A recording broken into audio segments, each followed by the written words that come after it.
You can be the most talented, the smartest, the best educated person with the most valuable contacts and all the advantages in life, but if you are not focused, it doesn't do you any good at all.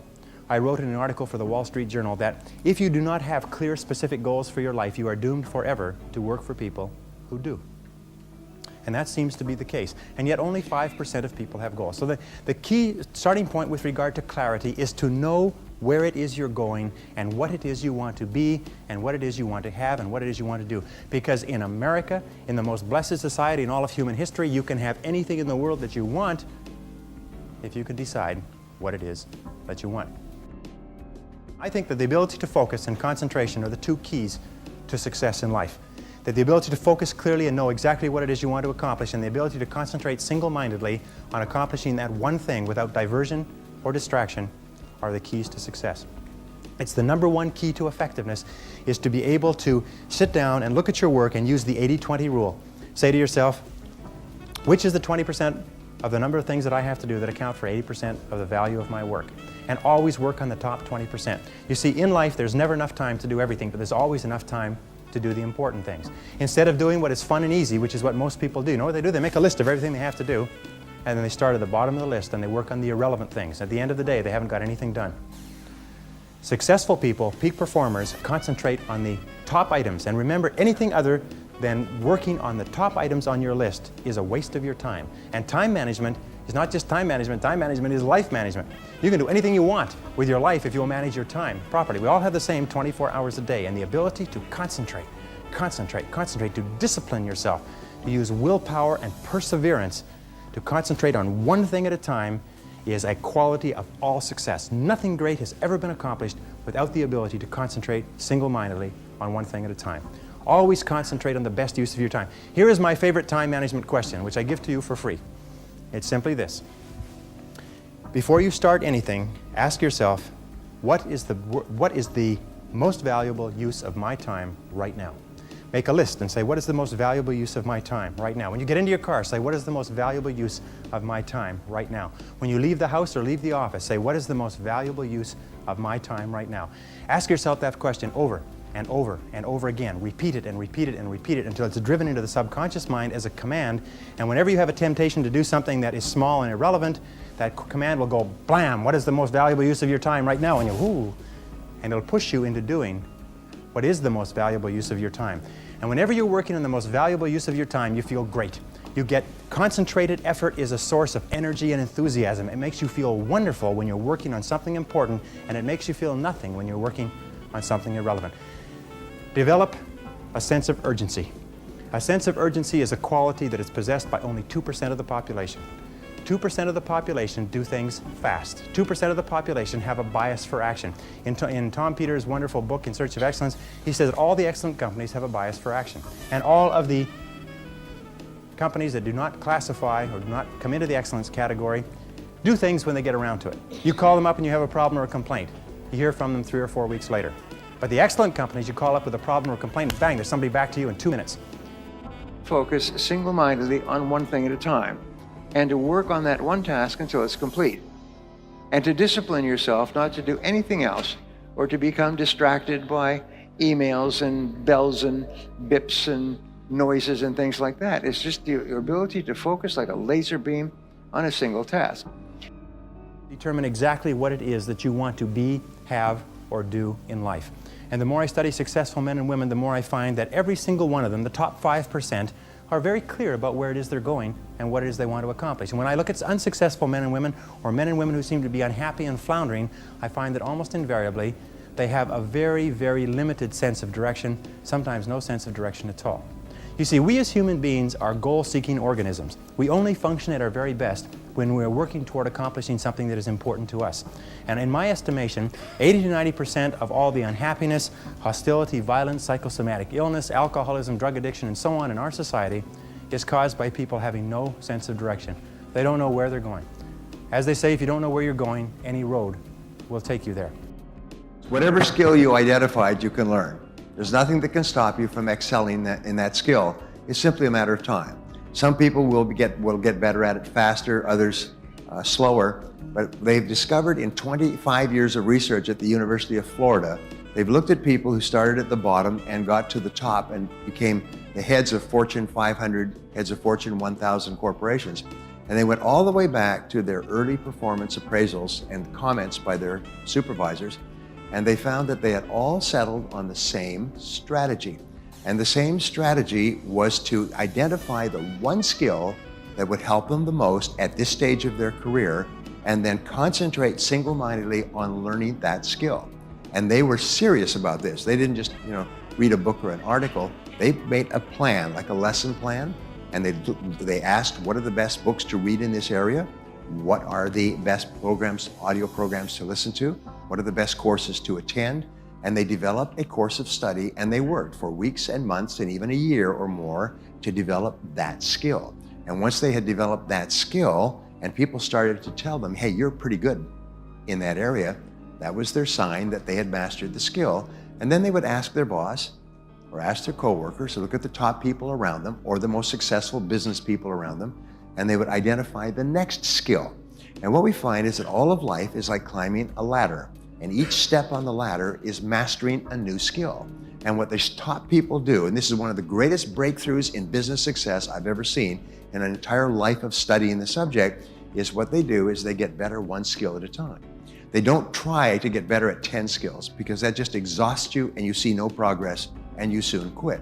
So what they would do is focus like a laser beam on a single skill until they had mastered it. But here's the most amazing thing. When you are focusing on the development or acquisition of a particular skill, your whole mind is in improvement mode. So what happens is you automatically start to get better at everything else without even thinking about it. You're just more conscious and aware of things that you can do to be better in other areas by focusing on a single skill. They call this, Piers Anderson, who did all this work, calls it deliberate practice. And it is the key to great success, deliberately practicing one skill at a time. Now, once you have learned this skill, which you will, only one person in the world that can stop you from mastering a skill. Who is that? It's always yourself. It's a lack of self-discipline, lack of personal management, lack of control, and so on. I don't have enough time, I'm so busy, I'm tired all the time, wah, wah, wah, shut up, shut up. So what it takes, and they found that it takes about 2 hours a day, 5 days a week of deliberate practice or focus on a new skill to master the skill.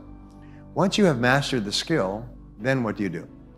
Well, it's obvious, you ask the question again. Now, what one skill, if I was absolutely excellent at it, would help me the most to achieve my financial or business goals? What's the one skill? I was at a private meeting with the head of one of the biggest companies in the world, and that's terrible because the name escapes me for a second, but I had read a book that he had written 10 years before, and it was based on over 30 years of experience, and he'd run 2 Fortune 500 companies. He said what they discovered was that your weakest important skill sets the height of your income. Your weakest important skill. In every field, there's 5 to 7 vital skills. Your weakest skill in this little group of skills sets the height of your income and your success. And so often it's one skill that's holding us back more than anything else. And when I say that, everybody knows what I'm talking about. It's the one skill. Usually in business, it's marketing or sales or a combination thereof. Sometimes it's business development, customer relationships, and so on. But we know what it is. The only question is, are we going to sit there passively, or are we going to say, damn, I'm going to learn that skill. I'm going to become very, very good at that skill, whatever it happens to be.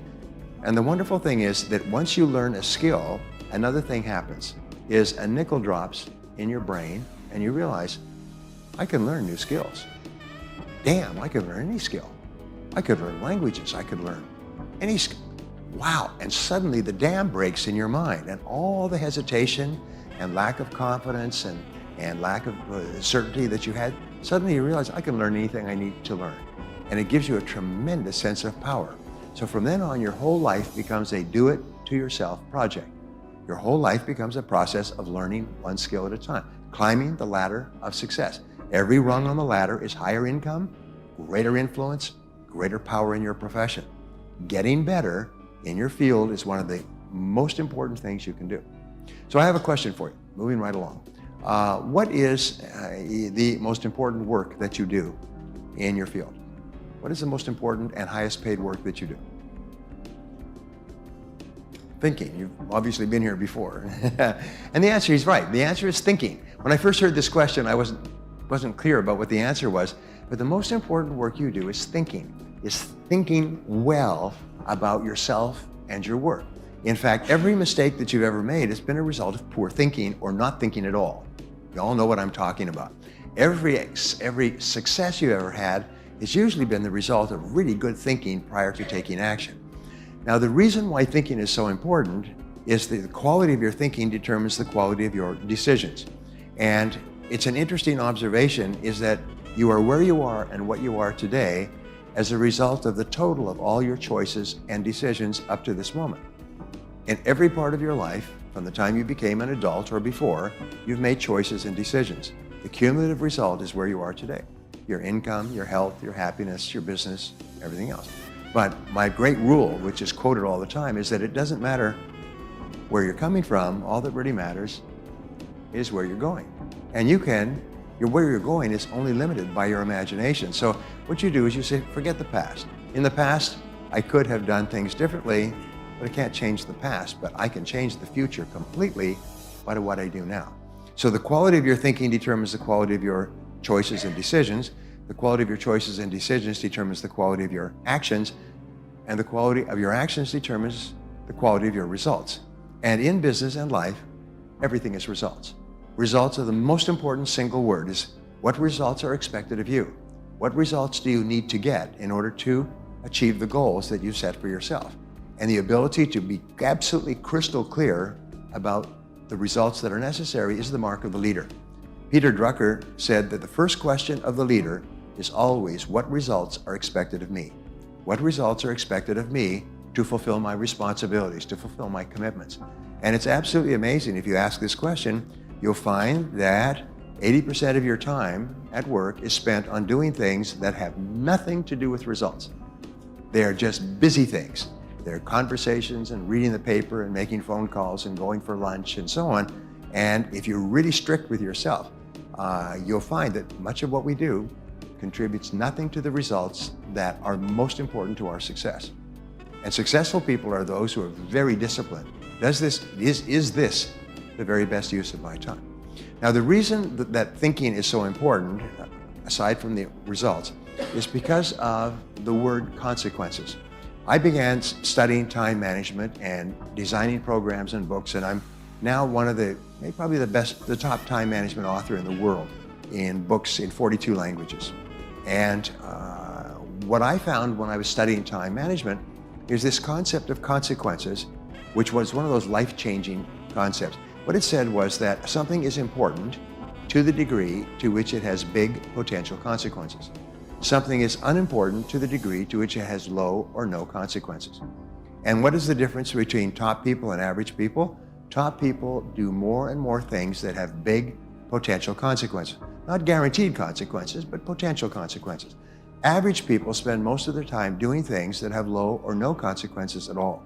In other words, if they did them all day long, it wouldn't make any difference. But top people realize there's 2 or 3 things they can do: learning a critical skill, making a critical decision, taking an important action. There's certain things they can do that have enormous potential consequences. You can learn anything you need to learn to achieve any goal you can set for yourself. And I teach that, and I've taught that for more than 30 years. You can learn anything you need to learn to achieve any goal you can set. If you want to become healthy or wealthy or raise happy children or build a successful business, you can learn how, which means there are no limits. And that was the big turning point in my life. The most important thing is to think about what the other person needs, what the other person wants and needs.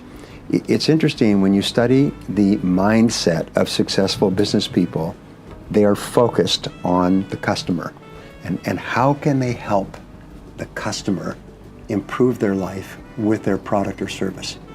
They believe in the goodness of their product or service, whether they're selling vitamins or cell phones or home furnishings.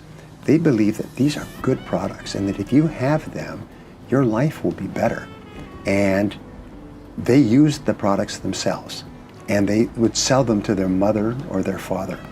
And so they're always thinking, how can I help you to improve your life in some way? Now, because everyone is skeptical, and because the average person in France or the US receives 3,000 to 5,000 commercial messages, advertisements of some kind each day, everywhere. People are skeptical, so you have to break through that skepticism. And the way you do that is you think, what is it that my potential customer really needs and wants to improve their life? What are the problems that they have that my product can solve? What are the needs that they have that my product can satisfy? What are the goals that they have that my product can help them to achieve? And then you say to them, if you have this problem or need, my product or service is something you should look at, and let me explain to you why it can help you. Most people, the bottom 80%, are lazy, and it's something that it's not polite to talk about. But most people are lazy, and they're looking for an easy way. They're looking for a shortcut to be successful, and there aren't any. But if you do something repeatedly over and over, you develop a habit. So most people are in the habit of looking for easy ways to get the things they want. And they're surrounded by people who think the same way. You know, as much as 95% of your thinking is determined by the people that you associate with on a regular basis. If you associate with people who don't work hard, don't learn, socialize after work, then you become like them. You think like them, you talk like them, you dress like them, you marry them, and so you're married to someone who also has no ambition. And you raise children, and your children have no ambition. Just go to work and complain about your work. But top people associate with other top people. There is what you've heard about the law of attraction. And the law of attraction says that if you change the way you think, you start to attract new people into your life. If you become aggressive about personal development and personal growth, you start to meet other people who think the same way. And the old groups of people that you associated with fall away, and the new group of people appears. So people say, well, where do I find positive people who are thinking about success all the time? First you become one, and then you will naturally attract them. If you like and respect yourself, you will set big goals for yourself. And if you like and respect yourself, you will persist longer, and you'll eventually succeed. And so how you feel, your emotions about yourself, is the starting point and the most important part of success. And so the goal of children, the goal of parents, is to raise children with high levels of self-confidence and self-esteem. Your goal as an adult is to build your own self-esteem, your own mental fitness. Like physical fitness requires physical exercise, mental fitness, feeling very positive about yourself and your life, requires mental exercise. Now, what I discovered, which was one of the most important things of all, is that self-esteem, the other side of self-esteem, is called self-efficacy, which is a word that means that you are good at what you do. So therefore, when you work to become better in your field, whatever you're doing, whether it's in school or in your job, you feel more confident and more positive about yourself. So the more you like yourself, the better you become. And the better you become, the more you like yourself. So you can actually get onto an upward spiral. Which brings us to your subject of success for young people. The key to success is very simple. I've written 2 books on this. Is you must become very good at doing something that is important and valuable to an employer. You must become very good at it. There are no successful people who are average. And it takes a long time to become very good at something. Even if it's to be a gardener, or an interviewer, or a speaker. It takes a long time to become good at it, but you must be determined from the beginning to work extra hours to become very good at the work that you do. If you do that, every door of opportunity will open for you. Your self-confidence will go up. People will admire you and respect you. Your employers will open doors for you. It's the most amazing thing. And yet only 10% of the population knows this. 80% of the population works for a while, according to research.